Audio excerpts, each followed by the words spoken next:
Shalom Bapak Ibu, kita akan lanjut pada bagian yang kelima, yaitu tentang secara khusus tentang rapture, pengangkatan dan ada kebangkitan yang akan kita lihat. Ini merupakan sebuah privilege, sebuah keistimewaan bagi setiap anak Tuhan.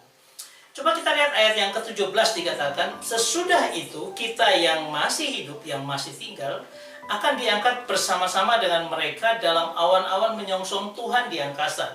Demikianlah kita selama-lamanya bersama-sama dengan Tuhan. Nah, kalau kita perhatikan kata-kata yang hidup, yang masih tinggal, itu dari kata sontes hoi perilei pomenoi, ya, yang masih tinggal, yang masih hidup, ya. Itu dikatakan orang-orang yang pada waktu Tuhan datang itu masih hidup, karena mereka berharap bahwa Tuhan datang sebentar lagi. Konteks pada zaman itu, ya. Nah, sontes itu adalah yang hidup, yang masih tinggal itu adalah perilei pomenoi. Nah, saudara yang terkasih, kalau kita bicara tentang ketika dikatakan tentang mereka itu diangkat, ya, will be catch away, artinya harpagesometa, harpaso, dari kata harpaso. Coba kita lihat seperti apa. Saya mau gambarkan ketika orang diangkat itu ada filmnya seperti ini, dimana orang semua mungkin biasa-biasa saja. Ada kejadian aneh mungkin mereka bisa melihat bersama, mungkin ada perubahan yang luar biasa di awal, ya. Tapi apa yang terjadi kemudian ini yang mengagetkan ketika terjadi rapture. Mungkin didahului oleh gempa dan sebagainya, fenomena langit yang berbeda.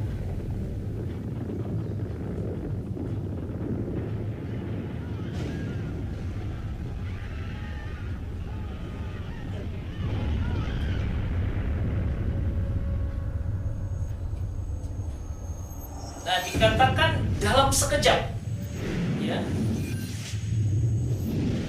seperti orang itu ditarik ke atas, rohnya ditarik ke atas.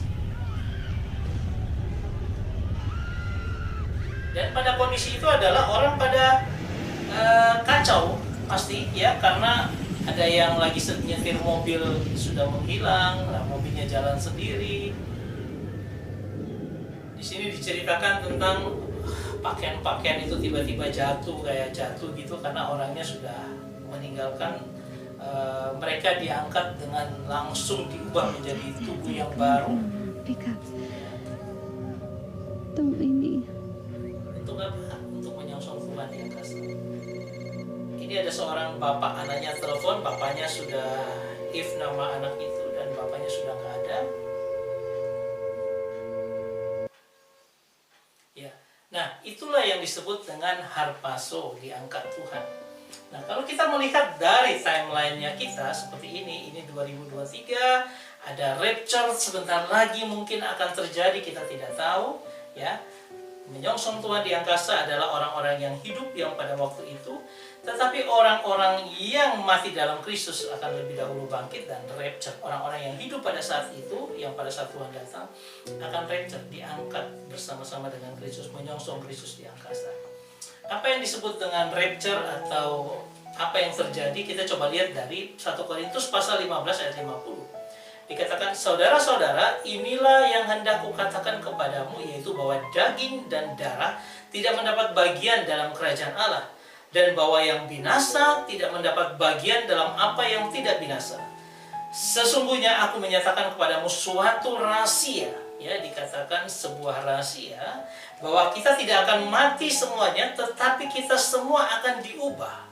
Berarti apa? Dalam sekejap mata dan pada waktu bunyi nafiri, yang seperti di pertama Tesalonika 4 tadi, bunyi nafiri yang terakhir, sebab nafiri akan berbunyi dan orang-orang mati akan dibangkitkan dalam keadaan yang tidak binasa, dan kita semua akan diubah, ya. Nanti proses orang mati yang mana dulu itu adalah orang-orang mati yang dapat privilege menyongsong Tuhan di angkasa. Yang lain nanti akan dikumpulkan ketika Tuhan turun ke bumi ini, ya. Nah, coba kita lihat, ini adalah sebuah tubuh yang baru. Itu yang menjadi pengharapan kita, bahwa kita punya tubuh yang baru, ya. Ini bicara tentang dari pertama Korintus 15 ayat 35 sampai 50 tentang tubuh yang baru. Nah, kalau dikatakan rahasia, itu adalah yang disebut dengan rapture, itu rahasia, sesuatu rahasia. dan banyak orang yang menolak. Tapi kalau bagi saya, kita cari kebenaran Tuhan, kita terus minta Tuhan yang membukakan itu bagi kita. Supaya apa? Kita mendapatkan kebenarannya, ya. Dan kata diubah, alaso, dalam sekejap mata. Ketika rapture itu terjadi, nah itu yang akan menjadi pengharapan kita, bahwa kita akan diubah dengan tubuh yang baru, karena kita adalah anak-anak Tuhan, milik Tuhan, maupun juga mereka yang menderita dan mati bagi Kristus. Ya, kita akan bersama-sama dengan Dia di sorga. Saudara, Tesalonika pasal 4 ayat 17. Ya, saya ulangi lagi ya, bahwa sesudah itu kita yang hidup dan masih tinggal dan sebagainya, demikianlah kita akan selama-lamanya bersama dengan Tuhan. Kata selama-lamanya dengan Tuhan dikatakan kai hautos pantote sin kurios esomeda.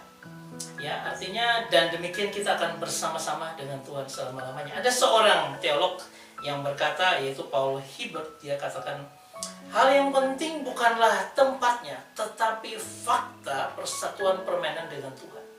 Dimanapun Tuhan berada, di sana ada gerejanya yang dimuliakan. Artinya, ya kita akan bersama-sama dengan Tuhan senantiasa. Bahkan, ya seorang teolog lagi, Charles Spurgeon, berkata, ya dia berkata bahwa berbicara tentang sun atau sin, ya dalam bahasa Yunani, itu artinya persatuan yang intim.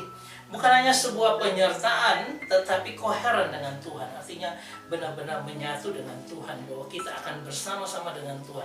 Bukan hanya sekedar Dia menyertai, Dia ada di situ, tetapi ada sebuah koheren, ya suatu penyatuan yang utuh bersama-sama dengan Tuhan. Itu yang menjadi bagian kita, ya.